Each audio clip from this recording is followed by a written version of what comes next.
السلام عليكم ورحمة الله وبركاته. الحمد لله نحمده ونستعينه ونستغفره ونؤمن به ونتوكل عليه ونعوذ بالله من شرور أنفسنا ومن سيئات أعمالنا.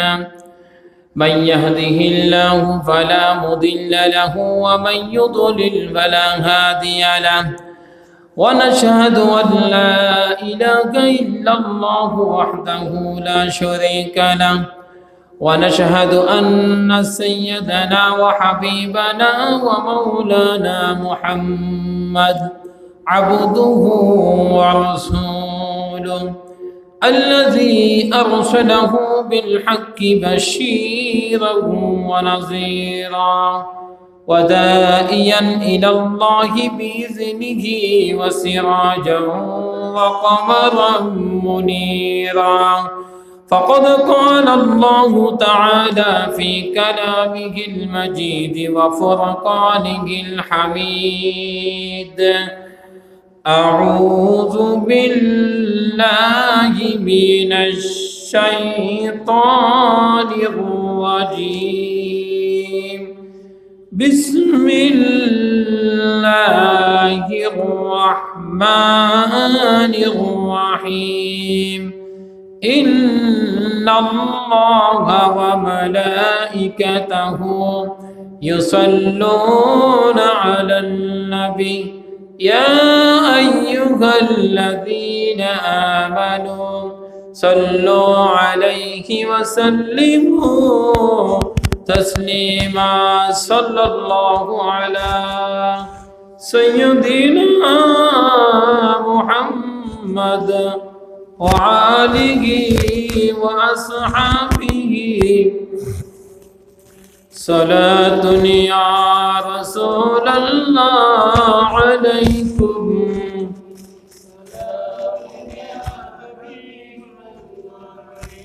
اللهم صل على سيدنا مولانا محمد وعلى علي سيدنا مولانا محمد هو الحبيب الذي ترجى شفاعته لكل حول من الأحوال مقتحم.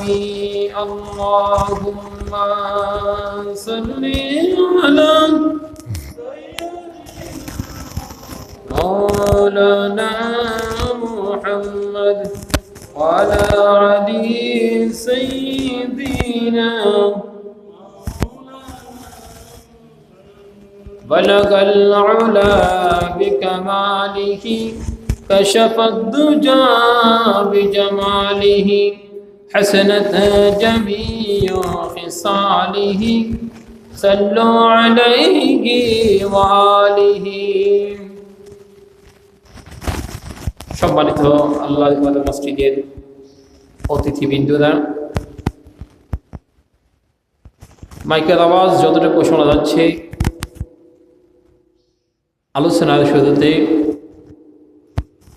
আবারও আপনাদেরকে সালাম দিচ্ছি। আসসালামু আলাইকুম ওয়া রাহমাতুল্লাহি ওয়া বারাকাতুহু।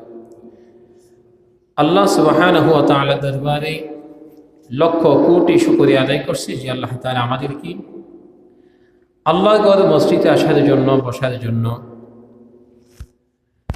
এই সপ্তাহের শ্রেষ্ঠ দিনের মধ্যে যিনি আমাদেরকে মানুষের সব থেকে মূল্যবান জিনিস হচ্ছে হায়াত দিয়ে বাঁচিয়ে রেখে সুস্থতার সাথে আল্লাহ তাআলার গোলামের জন্য, দাসত্ব করার জন্য রব্বুল আলামিন মেহেরবানি করে হায়াত দিয়ে মসজিদে আসার জন্য তৌফিক দিয়েছেন। আমরা আল্লাহ তাআলার দরবারে শুকরিয়া আদায় করছি, পড়ছি আলহামদুলিল্লাহ।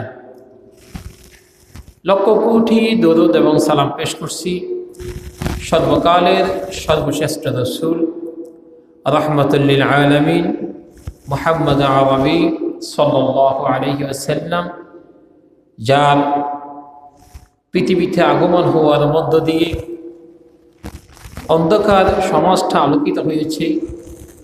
জাহেলিয়া সমাজকে পরিবর্তন করে একটি সুন্দর সমাজ পৃথিবীর মধ্যে আমাদেরকে উপহার দিয়েছে। সেই রাসূলের শানে আমরা দরুদ পড়ছি সাল্লাল্লাহু আলাইহি ওয়াসাল্লাম। দোয়া এবং মাগফিরাত কামনা করছি উহুদ বদর থেকে শুরু করে এই সময় পর্যন্ত যারা আল্লাহর দ্বীনের জন্য, ইসলামের জন্য শাহাদাতের নজরানা পেশ করছেন, আল্লাহ তাআলা তাদেরকে জান্নাতের উচ্চ মাকাম দান করুন, সকলে করছি আমিন। সম্মানিত হাজিরিন, আমরা গত জুমায় আলোচনা করেছিলাম গীবত পর্যন্ত। আজকে মেরাজুন নবী সাল্লাল্লাহু আলাইহি ওয়াসাল্লামের এই মাসের মধ্যে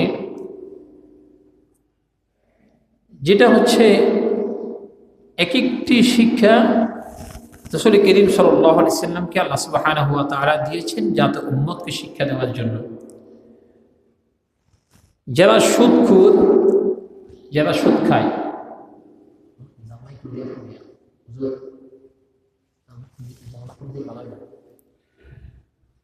যারা সুদ খায় তাদের শাস্তি কি? আমি গত জুমায় বলেছিলাম গীবত পর্যন্ত। যারা সুদ খায় তাদের শাস্তি কি? নবীজিকে আল্লাহ তাআলা মেরাজের মধ্যে নিয়ে সমস্ত মানুষের, কোন মানুষ জান্নাতে, কোন মানুষ জাহান্নামে, কি কাজ করলে জান্নাতে যাবে, কি কাজ করলে জাহান্নামে যাবে, সম্পূর্ণ কিছু শিক্ষা দিয়েছেন। তার মধ্যে সুদখোরদের শাস্তি,